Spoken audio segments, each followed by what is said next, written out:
자, 안녕하십니까? 르비딤 광야에서라는 제목의 설교 복귀하겠습니다.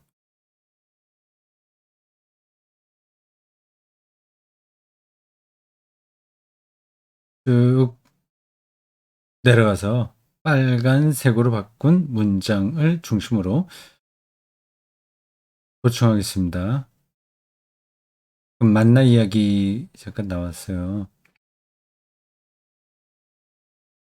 그 만나 이야기가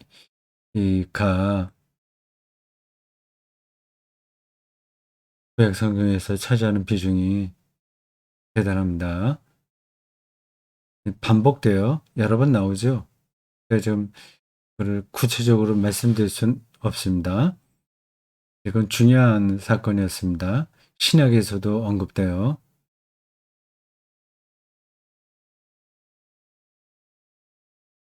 그 만나 사건은 먹을거리가 없었던 유대인들이 광야 생활할 때 하나님께서 베풀어 주신 은총이다 하는 거예요. 근데 거기까지 말하는 건 괜찮죠. 괜찮다기보다 그렇게까지 표현할 수 하면 돼요. 그런데 그걸 기적적인 사건으로 자꾸만 보려고 합니다. 그렇게 되면 아, 나쁜 건 아니지만 좋은 것도 아닙니다. 완전히 잘못됐다 말할 수는 없지만 옳다고 말할 수도 없습니다. 네, 참 제가 설교자로서 그런 애매한 입장에 설 때가 종종 있어요. 가능한 대로 이해해 보려고 하거든요. 일반 신자들의 신앙과 일상적인 삶의 행태에 대해서 말이죠. 현실이 있으니까 좀 잘 먹고 잘 살아야 되고요. 그리고 하나님이 함께 하신다는 사실을 좀 확실하게 알고 싶어서 어떤 기적적인 사건을 찾을 수 있잖아요. 그런 마음 자체를 이렇게 잘못되다 이렇게 말하고 싶지는 않습니다.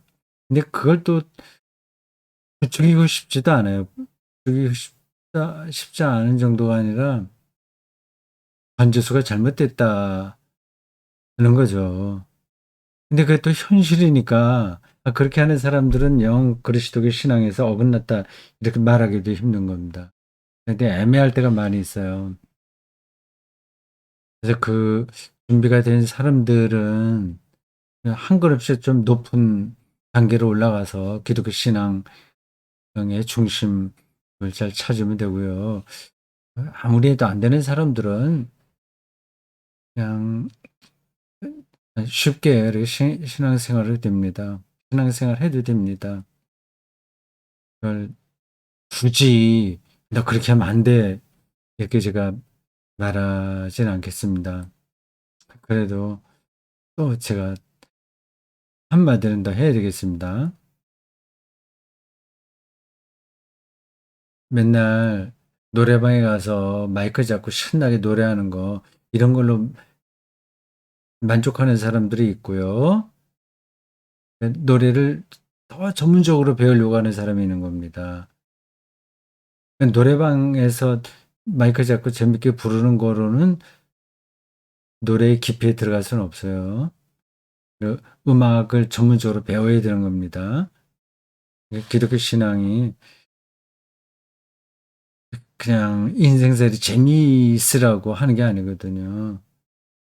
재미있죠. 기뻐야죠. 근데 그건 아주 근원적인 거예요. 그런 우리 영혼의 공감, 영혼의 울림에서 오는 기쁨이어야 되는데 세속적인 기쁨, 즐거움에 떨어질 수도 있습니다. 다른 사람들은 뭐 사업이 잘 안 되는데 자기들만 잘 됐다든가 이런저런 뭐 간증류의 얘기들 많이 있지 않습니까? 그러니까 만나가 그렇게 오해될 수 있다고 하는 거예요. 근데 그 일반 신자들의 머릿속에는 이렇게 그려지거려. 어, 모세가 기도하자 하늘에서 막 만나와 메추라기까지 포함해서 쏟아진 것처럼 말입니다. 그게 아니라는 걸 제가 이렇게 그 물 이야기 나오면서 거기에 앞뒤로 물 이야기 있고 중간에 요 만나 얘기가 나오거든요. 말씀드린 겁니다. 그게 설계 핵심은 아닌데 먹을거리 문제 앞에서 사람이 얼마나 비굴해지냐 하는 거를 말씀드리는 중에 만나 이야기가 잠깐 나온 겁니다. 그거는 이미 설교에서 말씀드렸듯이 늘 있었던 거예요. 만나는 늘 있었던 겁니다. 모든 건 다 있어요. 그걸 하나님의 은총으로 느끼냐 느끼지 못하느냐의 차이가 있는 겁니다. 만나도 그, 그 미디안 광야에 뭐 이렇게 늘 있었던 겁니다. 식물이에요. 뭐 평소 주석에 보면 자세한 설명이 나오긴 하던데 제가 그 이름 같은 거는 다 잘 모르겠습니다. 지금도 그 비슷하게 이름을 붙이는 것 같더라고요. 지금도 있답니다. 그러니까 그 만나를 얻었다고 하는 거는 성경에서 하나님이 그렇게 내려주신 거라고 말을 하는데 그래서 굉장히 그 즐겁고 하나님이 기적을 내려주셔서 좋았다. 그런 쪽으로 생각이 되잖아요. 근데 그게 아닌 겁니다. 그 다 불신앙 때문에 저런 일들이 벌어진 거예요. 불신앙 때문에. 오늘 물 문제도 마찬가지입니다. 근데 거기서는 그러한 이야기들 읽으면 아, 우리의 영혼이 왜 이렇게 빈곤한가에 대해서 각성을 해야지. 하나님께서 기적적으로 만나 내려주시고 반석에 물을 트게 해주셨다. 그러니까 우리가 찬양합시다. 이렇게 가면 안 된다는 얘기입니다. 물도 늘 있었던 거예요. 설교에서 아마 충분히 설명이 됐을 겁니다. 그 광야에 그 오아시스라고 말하죠. 오아시스이기도 하고 그냥 간단한 운물이기도 하고 양치기들은 어디 가면 물을 얻을 수 있다고 하는 거 알거든요. 근데 그 계절에 따라서 물이 마를 수도 있고 나올 수도 있고 하는 겁니다. 근데 몇 군데 이렇게 찾아가서 물을 이제 얻을 수도 있고 못 얻을 수도 있는 거예요. 근데 설교 시간에 충분히 얘기했습니다. 좀 기다리면 되는데 이스라엘 백성들 기다리지 못하고 아우성 치고 그 신경질적인 반응을 보인 거거든요.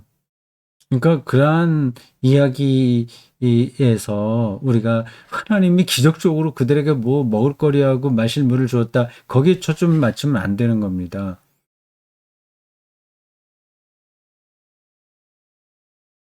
이제 애굽으로 돌아갈 수도 없으니까 이제 만나라도 먹고 광야 시절을 거둬보자.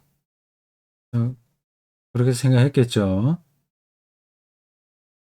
그 만나 이야기에서 말입니다. 근데 그걸 이제 하나님의 은총으로 받아들이면 되는 겁니다.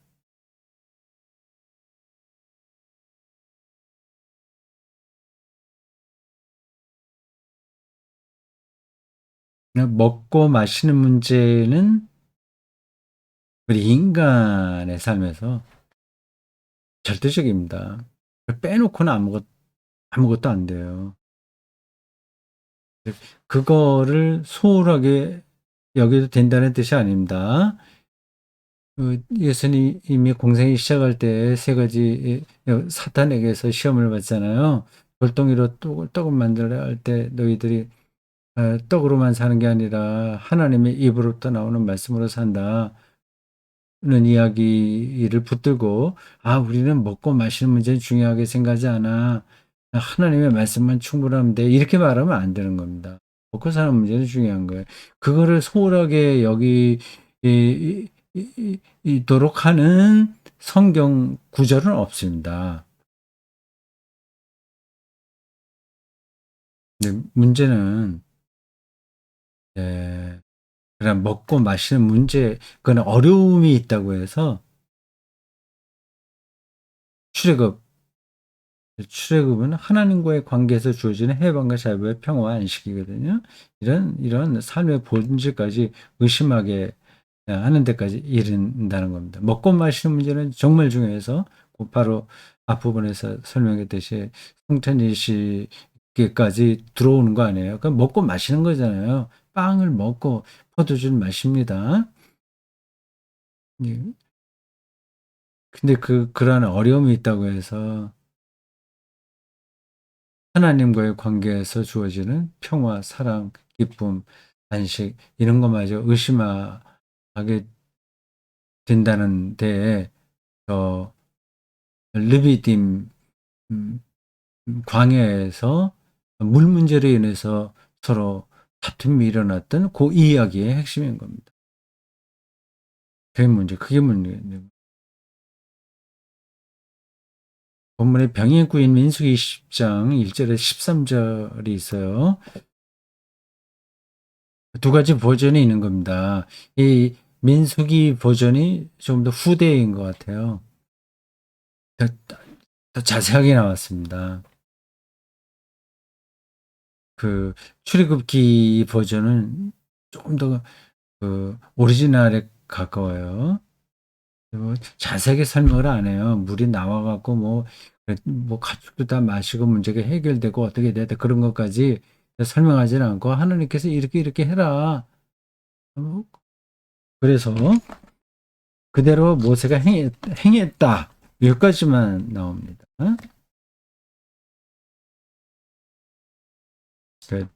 17장 6절에 보면 호렙산 반석 위에 반석 앞에서 반석을 쳐라. 물이 나온다. 그럼 백성이 마실 거다. 모세가 장로들 앞에서 그대로 했다. 그렇게 표현되어 있습니다. 이 시편 오늘 이번 주일에 성서 일과에 따라 주어진 말씀에 나오는 시편도 이제 같은 주제를 이야기하고 있습니다. 민수기 버전이 더 노골적이에요. 그래 굉장히 재밌더라고요. 이런 거 읽으면서 굉장히 많이 속으로 웃었습니다. 재밌어요. 참 사람의 마음을 저렇게 노골적으로 표현하다니. 참 그 사람들은 중냐사냐 진지한 문제이긴 할 텐데 그걸 읽고 있는 우리들이 볼 때는 참 재미있는 거예요. 그리고 우리가 거기에 그대로 투영되니까요. 지금도 우리도 계속해서 저런 불평을 하면서 살지 않습니까? 계속 불평하는 거예요. 불평도 하지 말고 다투지도 말고 그냥 주어진 대로 가난하면 가난한 대로 살아라는 말이냐. 그 얘기가 아니라고 하는 걸 여러분들은 이미 전제하고 들으시겠죠. 그건 또 다른 문제입니다. 노동한 만큼 노동이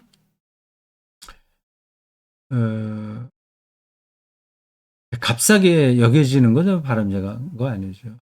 노조 활동도 하고 해서 노동한 것만큼 연봉을 받아야 되죠. 투쟁할 건 투쟁하는데 근데 기본 바탕이 문제인 겁니다. 우리가 더불어서 같이 정의로운 세상을 위한 투쟁은 해야 되죠. 근데 우리의 영혼이 계속 불평하고 계속 불만스러워하고 그래서 내가 못 가졌다는 그 박탈감에 쩔어 있다면 이게 얼마나 불행한 겁니까? 투쟁할 때 투쟁하더라도 이건 우리 영혼이 좀 풍요로워하죠. 하여튼 이런 성서기자들의 표현이 노골적이에요. 이걸 굉장히 리얼합니다. 여기 몇 가지 요 바로 밑에 파종할 곳이 이 나쁜 곳 이렇게 얘기했잖아요. 이게 불신앙적인 겁니다. 하나님 만든 세상인데 창조한 세상인데 애굽은 괜찮고 비옥한 나일강 유역의 고센지역 그것은 괜찮고 이 광야 이것은 나쁜 곳입니까? 하나님이 똑같이 만드신 땅인데 이건 굉장히 불신앙적인 표현입니다. 제가 설교 시간에 그 얘기까지 못했군요. 어느 곳을 나쁜 곳으로 생각하는 거 이거. 이게 불신앙입니다.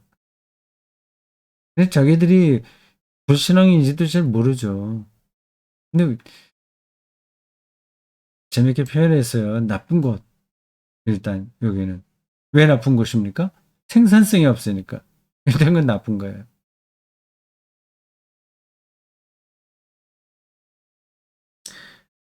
아, 그 광해에서도 얼마나 많은 것들이 있는데 그걸 몰라보고 나쁜 곳이라고 얘기하니까 기가 막힌 거죠.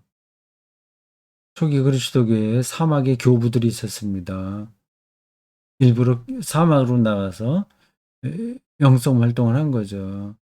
단조롭게 보이는데 그 세상이 그 사막, 광야가 단조로우니까 오히려 하나님을 향한 어, 그 심령이 영적인 태도가 더 분명해지는 거예요. 그리고 사실은 이 광야가 그렇게 단조롭고 나쁜 곳이 아닙니다. 거기에도 다 무슨 활동이 있어요. 모든 것들이 우리가 말을 다시 할게요. 표현을 다시 할게요. 우리 기준으로 요건 나쁜 것, 요건 좋은 것. 아, 이거를 넘어서야 됩니다. 근데 이제 뭐가 없으니까 나쁘다는 거 아니에요. 이 몇 곳 없다고 표현하는데 몇 군데 나옵니다. 파종할 곳이 없고 무화과 나무도 없고 두 번째요. 포도도 없고 석류도 없고 마실물도 없다. 몇 번 나오죠? 하나, 둘, 셋, 넷, 다섯 번이나 나옵니다. 뭐 지금 우리들의 투정하고 똑같죠. 우리 삶의 태도하고 똑같죠. 없는 게 너무 많아. 주어진 거는 산더미 같은데 없는 거 찾느라고 자기의 삶을 소비하지 않습니까? 이런 말 하면 아, 그건 뭐 다 뻔한 얘기다. 그 알고 있는데 그런 얘기 뭐라 하냐. 속으로 그렇게 생각하실 분들이 있을 겁니다. 근데 그게 뻔한 게 아니에요. 그냥 알고 있는 것 같지만 느끼지는 못하는 겁니다.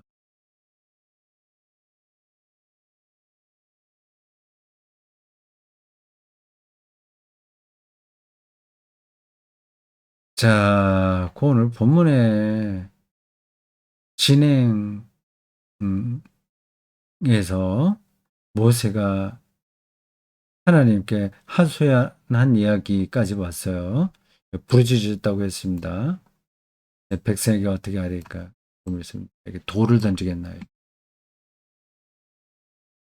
설교 시간에 제가 충분하게 전달했는지 모르겠습니다만은 이 모세의 리더십이 대단하지 않았습니까?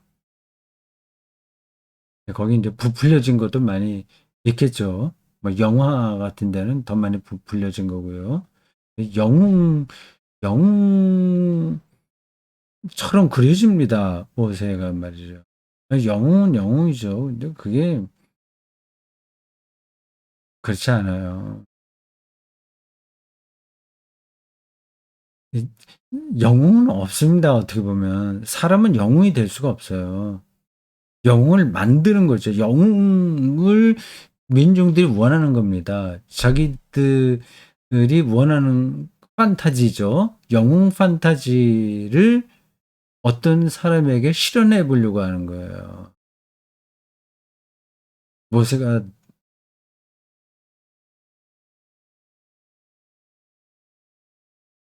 모세의 카리스마가 대단하긴 했는데 늘 그러지 않았습니다. 내게 돌을 던지겠나이다. 돌을 좀 맞았을지도 모르죠. 아닐 수도 있고, 여기 이건 뭐 상징이니까. 그래, 실제로 돌을 던졌다 아니다 얘기하는 건 아니고요. 고대 유대인들이 민중 인민재판 비슷한 일들도 간혹 하지 않습니까? 지금 이슬람권에서는 조금 치안이 미치지 않은 곳에서 저런 비슷한 일들이 벌어지잖아요. 그러니까 모세의 리더십이 크게 위기에 도달했다고 하는 겁니다. 그게 40년 동안 계속됐어요. 여러 번 됐습니다. 이, 자기 형하고 동생으로부터도 도전받았었죠. 다른 밑에 있는 다른 그 지파에 속한 사람들에게서 도전을 많이 받았고요. 12지파라고 하는데, 그게 사실 그 유대 지파 중심으로 이제 구약 성경이 기록된 거고요. 그렇게 단일 민족이라고 하기는 힘듭니다. 그건 뭐 제가 설명할 만큼 아는 게 아니니까 그냥 적겠습니다. 지금 이 모세의 리더십이 크게 위기에 도달했다는 걸 말씀드리다 보니까 조금 옆에 있는 것까지 설명을 했습니다. 그렇게 모세가 하나님께 넋두리를 쏟아내자 여호와께서 어떻게 뭐뭐 해라 이르십니다. 장로들 데리고 그 다음에 지팡이 듣고 잡고 호렙산 반석 어디에 가서 가라. 반석 위에 거기서 내 앞에 서리니 하나님께서 반석 위에 서겠다고 하네요. 뭐 그림 같은 겁니다. 하나님이 어떻게 반석 위에 서겠어요. 그러니까 저게 이제 그 당시에 글쓰기 방식입니다. 그들에게는 굉장히 자연스러운 거예요. 하나님 어디 사람처럼 어디 서고 뭐 눕고 뭐 날아다니고 그렇게 하겠습니까? 하나님의 능력이 거기 함께 하신다는 사실을 저렇게 표현한 거예요. 하나님께서 그 모세에게 어떻게 하라는 말씀을 주셨다. 그렇게 성경이 설명하잖아요. 근데 그런 거를 읽으면 여러분들 어떤 생각이 드십니까? 그럼 제가 말씀을 드리듯이 하나님께서 모세에게 귀에 들리도록 뭘 말씀하신 건 아니잖아요. 그렇게 하실 수 없죠. 하나님께서 무슨 말씀을 하시겠습니까? 모세가 깨달은 거죠. 하나님의 뜻이 여기 있다고 깨달은 거죠. 더 나아가서는 그 호렙산 반석에서 물이 옛날에 흘렀다고 하는 걸 기억하고 거기 가면 물이 나올지 모른다는 판단하에 뭐 장로들을 데리고 거기까지 가야 되겠다. 이게 바로 하나님의 뜻이다. 그렇게 모세가 판단한 거 아닐까요? 판단한 것 아닐까요? 그 판단을 성서기자들은 여호와께서 모세에게 이렇게 말씀하셨다. 그래 설명하는 겁니다.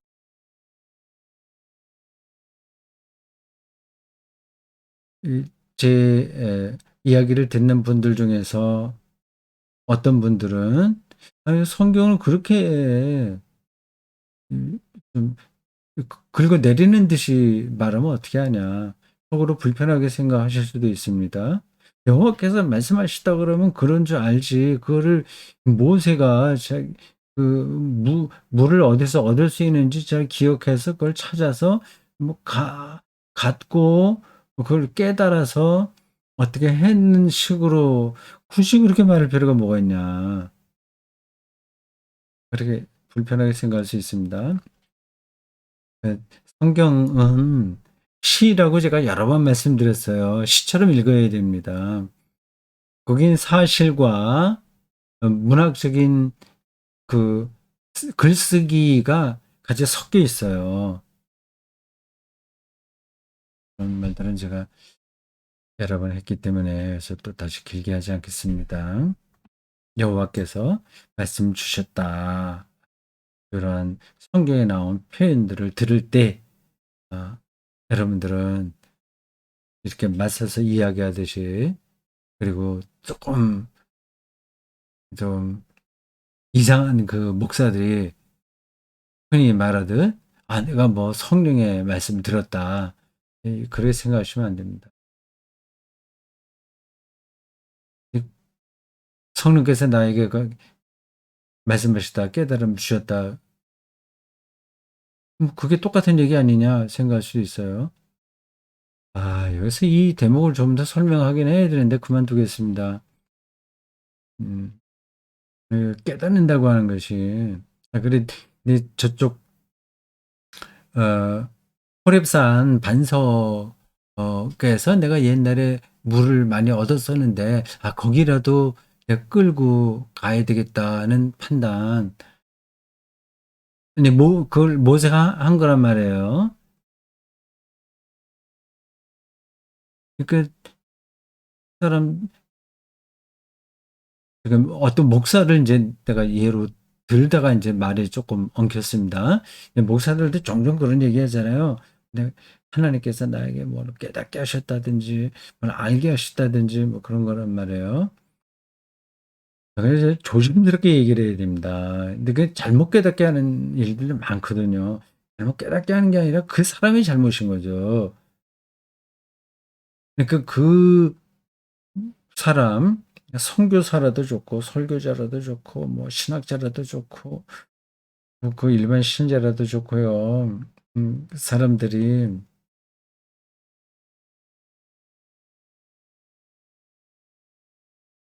하나님께서 어떤 분이시라고 하는 것을 잘 알아야 됩니다. 일단은. 네. 그거가 잘못되어 있으니까 엉뚱한 이야기를 자기가 하나님으로부터 받은 말씀으로 사람들에게 얘기하는 거죠. 요즘 뭐 JMS인가, 뭐 정명석인가, 신을 보았다, 뭐 신이다, 뭐 그런 넷플릭스에서 사이비 이단들에 대한 이야기가 나왔다면서요. 저는 뭐 그런데 관심도 없고 들어봐야 이제 그 봐봐야 뻔한 얘기고 그런데 시간을 쓸 바에야 다른 뭐 시나 한 편, 시집이나 한 권 더 읽겠습니다.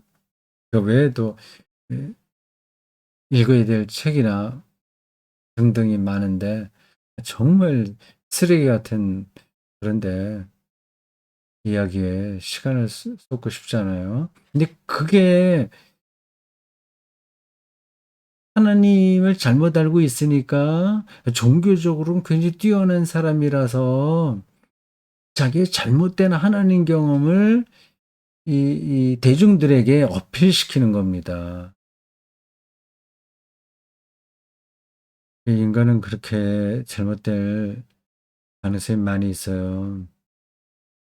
이게 사람이 종교적인 카리스마를 갖고 태어난 사람도 있어요. 나중에 훈련으로 주어지기도 하는데 그게 뭔지에 대해서는 제가 설명하지는 않겠습니다. 우연하게 맞아떨어지기도 하는데 핵심은 대중과의 문제입니다. 이 대중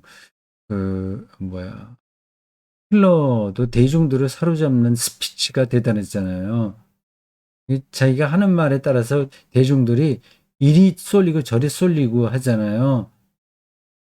그러면 자기가 이게 맞는 거라고 스스로 착각하는 겁니다.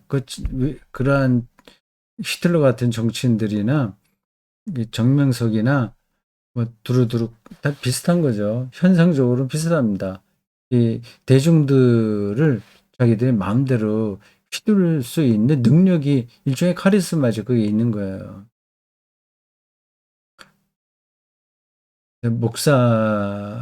목사들은 그래서 신학 공부를 더 철저히 해야 됩니다. 그걸 하게 한 사람은 이제 자기에게서 그런 종교적인 카리스마가 잘못 나타나게 되는 것을 제어할 수 있어요. 이거 아닌데 자기가 안 돼, 자기 어떤 쪽으로 신자들을 끌고 갈 때 신자들이 휙 쏠리게 되면 이게 아닌데 하고 하는 것을 느끼게 됩니다. 그가 배운 그 그리스도교 신앙 아, 흐름이 있잖아요. 하나님이 어떤 분이다라고 하는 걸 알고 있잖아요. 훈련이 더 철저해야 되고요. 또 하나 중요한 건 하여튼 요즘 그 이단 문제 엮여져서 그냥 시끄러운 것 같습니다.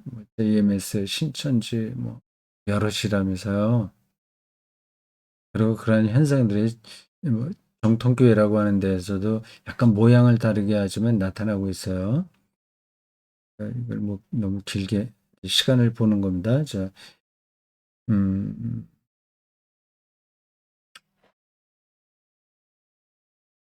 교회 제도가 잘 안정적으로 갖춰져야 됩니다. 그래야 개인의 카리스마에 의해서 신자들이 좌지우지 되지 않을 수 있어요. 신학 공부도 철저해야 되고 교회 체계가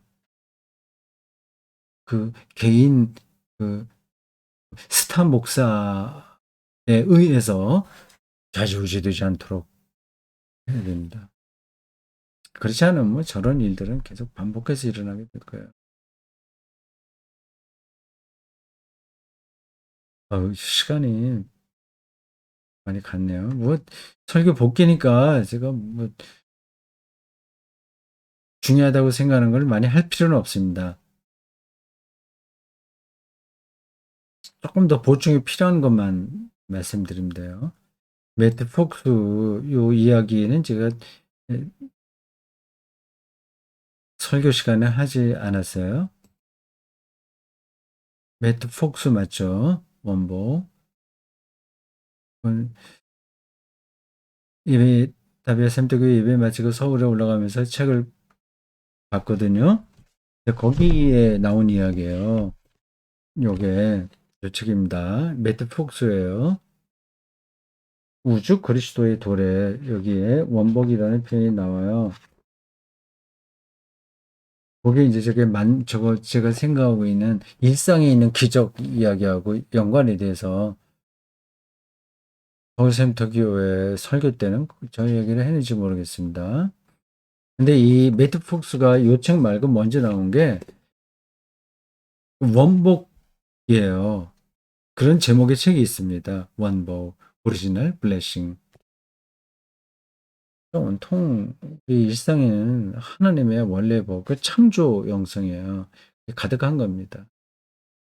이미 물도 많고 만나도 많고요. 온통 온 천지가 다 그걸로 가득 차 있습니다. 다만 거기에 눈이 가려서 안 보일 뿐이에요. 이 일상에서 기적 찾는 거 이렇게 표현했죠. 우리 삶에서 표적과 기적 아닌 것도 없다. 이 기적이라고 하는 말은 사람들이 자꾸 이제 초자연적인 거 생각하잖아요. 그럴 필요 없다니까요. 이게 기적이 아니라니까요. 자연적인 게 다 기적입니다. 자연 현상 자체가 기적이에요. 신비롭다는 겁니다. 자연 현상이 신비롭잖아요. 걷는 것도 신비롭잖아요. 물 한 잔 있는 것도 얼마나 신비로운 겁니까? 어떻게 H2O가 결합돼서 물이 됩니까? 액체가 돼요. 그게 물리학적으로도 이제 신비로운 겁니다. 우주에 물이 있는 행성이 거의 없을 겁니다. 신비해요. 모든 것들이 이렇게 연결되어 있어요. 시간도 신비이고요. 그러니까 순간과 영원한 시간이 어떻게 결합되는지를 그 신비롭게 느끼며 사는 게 영생 경험인 거죠. 표적과 기적이라는 말은 만물의 신비라는 뜻이다. 이 채광원이 여기 이제 책상 위에 놓이게 된 게 어떤 과정을 통해한 거냐를 보면 신비롭지 않아요? 이게 나무에서 왔잖아요, 나무. 나무에서 종이를 만들잖아요. 그 나무가 수백만 년 전에 지구에 살았던 나무들이 땅속에 묻혀서 그렇게 아까 근데 그건 석탄, 석유를 순간적으로 생각을 했네요. 석유는 그런 거고 이게 나무에서 온 거잖아요, 종이가. 그 나무는 어디서 와요? 그 나무는 태양빛과 뭐 이런 탄소동화작용, 우주 전체에 힘이 결합돼서 나무가 생겼고 나무가 자라고 그거를 이제 종이로 만들어서 인쇄까지 오게 되지 않습니까? 얼마나 신비로운 거예요. 만물은 신비로운 겁니다. 그게 기적입니다. 그걸 알면 더 이상 뭐 벼락부자가 되는 뭐 기적 이런 거 생각하지 않습니다. 그런 것들이 오히려 지루한 거예요. 재미없어요. 아, 마지막입니다. 그 하나님이 함께 하신다는 사실 그걸 알면 그 물 문제에서부터 시작된 이야기입니다. 내적 충만감 뭐 거기까지 왔고요. 예. 만물을 신비롭게 생각한다는 것은 하나님의 창조를 아주 실감한다는 뜻이거든요. 그런 그 자연 현상이 하나님의 일이니까 그게 신비롭다고 하는 걸 알면 하나님이 함께 하신다는 걸 아는 겁니다. 예, 그렇게 되면 물이 떨어지는 어려운 상황, 굶어 죽을 것 같다? 아니, 목말라 죽을 것 같다는 상황이 된다고 하더라도 버텨낼 수 있습니다. 무너지지 않아요. 내가 그래서, 이 대목에서, 언젠가 한번 시간이 되면, 아니, 기회가 되면, 요 주제만 갖고 따로 설교하고 싶습니다. 이 밑바닥으로 내려가더라도 걱정하지 말자. 그 밑바닥에도 에서도 우리가 하나님의 생명을 충만하게 경험할 수 있다는 사실 말이죠. 그게 중요한 거잖아요. 그냥 너무 살기 좋아서 복지가 뭐 높은 수준 되고요. 없는 게 없고 그저 그 높이 올라가 있는 거나 이 아주 가난하고 복지가 저 밑바닥에 떨어진 사는 사람이나 차이가 없다니까요. 그 안에서 다 하나님의 생명을 충만하게 누린다면 비슷한 겁니다. 그 능력을 성령께서 우리에게 주시는 거죠. 이게 너무 어, 말을 하다 보니까 성령께서 주신다고 하는 어떤 전이해가 필요한데 그거 없이 그냥 얘기하려다고 보니까 전달이 되지 않을 수도 있겠다는 생각이 드네요. 성령은 생명의 영인데 예, 예, 다시 결론만 한마디 드린다면 그렇습니다. 인생의 밑바닥에 내려가다고 하더라도 걱정하지 말자. 가장 밑바닥은 죽음이잖아요. 거기에도 우리가 예상하지 못하는 방식으로 하나님이 임마누엘로 함께 하신다는 믿음이 기독교 신앙의 핵심인 거죠. 우리 예수 그리스도를 통해서 이제 그런 믿음으로 사는 사람들입니다. 오늘 여기까지 하겠습니다. 수고하셨습니다.